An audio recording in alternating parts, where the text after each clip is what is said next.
ಕಾಶ್ಮೀರದಲ್ಲಿನ ಭಾರಿ ಮಳೆ ಮತ್ತು ಭೂಕುಸಿತದಿಂದ ಒಂದು ದಿನದ ಮಟ್ಟಿಗೆ ಸ್ಥಗಿತಗೊಂಡಿದ್ದಂಥ ಅಮರನಾಥ್ ಯಾತ್ರೆ ಇಂದು ಮತ್ತೆ ಪುನರಾರಂಭಗೊಂಡಿದೆ. ಹೌದು, 7,900 ಯಾತ್ರಿಕರ 2 ಬ್ಯಾಚ್ಗಳ ಪಹಲ್ಗಾಮ್ ಮತ್ತು ಬಾಲ್ಟಾಟ್ನ 2 ಬೇಸ್ ಕ್ಯಾಂಪ್ನಿಂದ ಹಿಮಲಿಂಗ ದರ್ಶನಕ್ಕೆ ತೆರಳಿವೆ. ಇನ್ನು ಭಾರಿ ಮಳೆಯಿಂದ ಉಂಟಾಗಿದ್ದಂಥ ಭೂಕುಸಿತದಲ್ಲಿ ಓರ್ವ ಮಹಿಳಾ ಯಾತ್ರಿಕರು ಸಾವನ್ನಪ್ಪಿದ್ರು.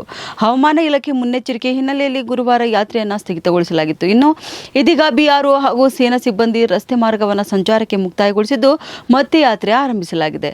ಹೌದು, ಈ ಕುರಿತು ಅಧಿಕೃತ ಹೇಳಿಕೆ ನೀಡಿರುವಂತಹ ಅಧಿಕಾರಿಗಳು ಪಹಲ್ಗಾಮ್ ಮತ್ತು ಬಾಲ್ಟಾಟ್ 2 ಬೇಸ್ ಕ್ಯಾಂಪ್ನಿಂದ ಇಂದು ಮತ್ತೆ ಯಾತ್ರೆ ಆರಂಭವಾಗಿದೆ. ಇನ್ನು 7,908 ಯಾತ್ರಿಕರ 6ನೇ ಬ್ಯಾಚ್ಗೆ ಸಿಆರ್ಪಿಎಫ್ ಮತ್ತು ಪೊಲೀಸ್ ಸಿಬ್ಬಂದಿ ರಕ್ಷಣೆ ಒದಗಿಸಿದ್ದಾರೆ. ಇನ್ನು ಬ್ಯಾಚ್ನಲ್ಲಿ 5,957 ಪುರುಷರು, 1,613 ಮಹಿಳೆಯರು ಮತ್ತು 26 ಮಕ್ಕಳು ಹಾಗೂ 310 ಸಾಧು ಹಾಗೂ ಸಾಧ್ವಿಗಳು ಇದ್ದಾರೆ. ಇನ್ನು ಭಗವತಿ ನಗರದ ಮೂಲ ಶಿಬಿರದಿಂದ 261 ವಾಹನಗಳಲ್ಲಿ ಬೆಳಗಿನ ಜಾವ 3:30ರಿಂದ 4:25 ನಡುವೆ ಯಾತ್ರೆ ಪುನಾರಂಭವಾಗಿದೆ ಎಂದು ತಿಳಿಸಿದ್ದಾರೆ.